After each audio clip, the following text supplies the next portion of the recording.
Avant d'être baptisé, il faut croire.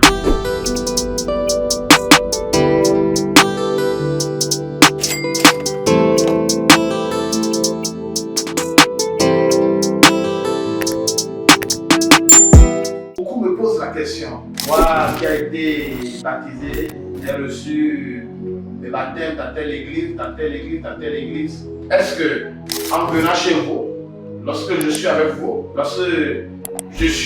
les élus de Dieu, est-ce que je dois reprendre les baptêmes? Ces préoccupations deviennent de plus en plus énormes et ça nous invite à parler, à donner des explications fermes. Alors, aujourd'hui, vous allez constater qu'il y a beaucoup de religions, beaucoup d'églises.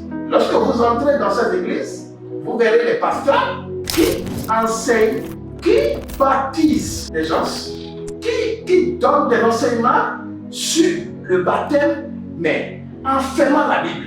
En voyant tout cela, nous voyons que c'est très injuste. Je pense que lorsque nous allons faire recours au baptême, il faut forcément ouvrir la Bible.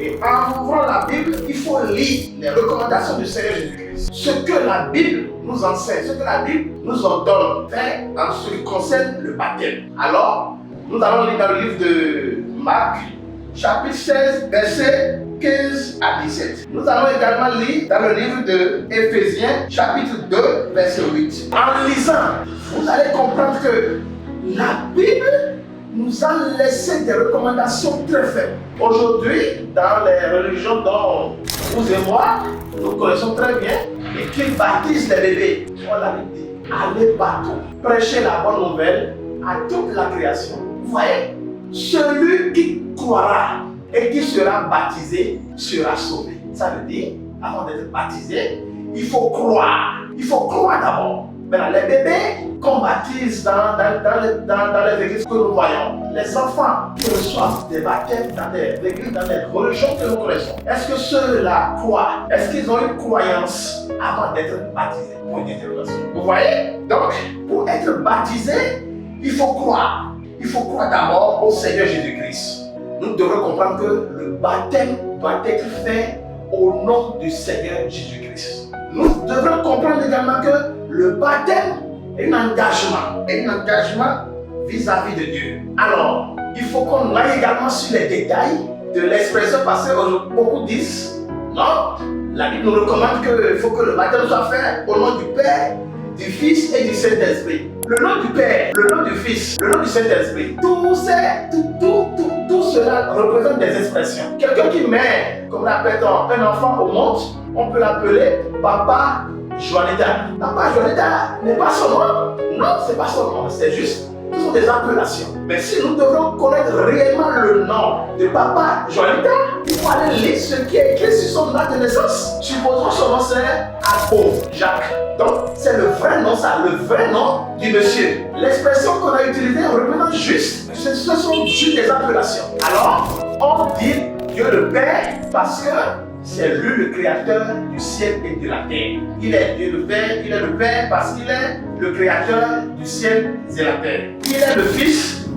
On dit Dieu le Fils, il est le Fils parce que lui, en tant que Père, en sa grandeur de Père, en sa situation de Père, sa représentation de Père, ils ne peuvent pas venir auprès de nous les humains pour communiquer avec nous. Alors, il faut tout faire pour se faire humain, pour être proche de nous maintenant, nous les humains, pour qu'on puisse mieux et bien le comprendre. Alors, c'est de là qu'il s'est fait chair par le biais de Marie est venu sur cette terre maintenant pour être proche de nous. Alors, lorsqu'on parle Dieu le Saint-Esprit, le Saint-Esprit c'est quoi? L'Esprit. Lorsqu'il est reparti, il nous a envoyé le Consolateur. L'Esprit, c'est l'Esprit qui est désormais en nous, c'est l'Esprit qui habite désormais en nous pour nous conduire, pour nous faire comprendre la volonté de Dieu, pour nous guider. Donc, quand on parle du Dieu le Père, Dieu le Fils, Dieu le Saint-Esprit, le vrai nom, c'est le Seigneur Jésus-Christ. Raison pour laquelle la Bible nous recommande de baptiser désormais dans le nom du Seigneur Jésus-Christ. Donc, tout baptême qui ne se font pas au nom du Seigneur Jésus-Christ, je pense que ce n'est pas un vrai baptême. Donc, pour conclure, le vrai baptême, selon le Seigneur Jésus-Christ, c'est au nom du Seigneur Jésus-Christ. Il faut que nous respectons ce que la Bible nous demande de faire. Alors, pour plus d'informations, nous contacter, pour avoir plus d'éclaircissement, contactez-nous sur le plus 229 01 40 61 26 26. Soyez bénis. Ciao. Ciao.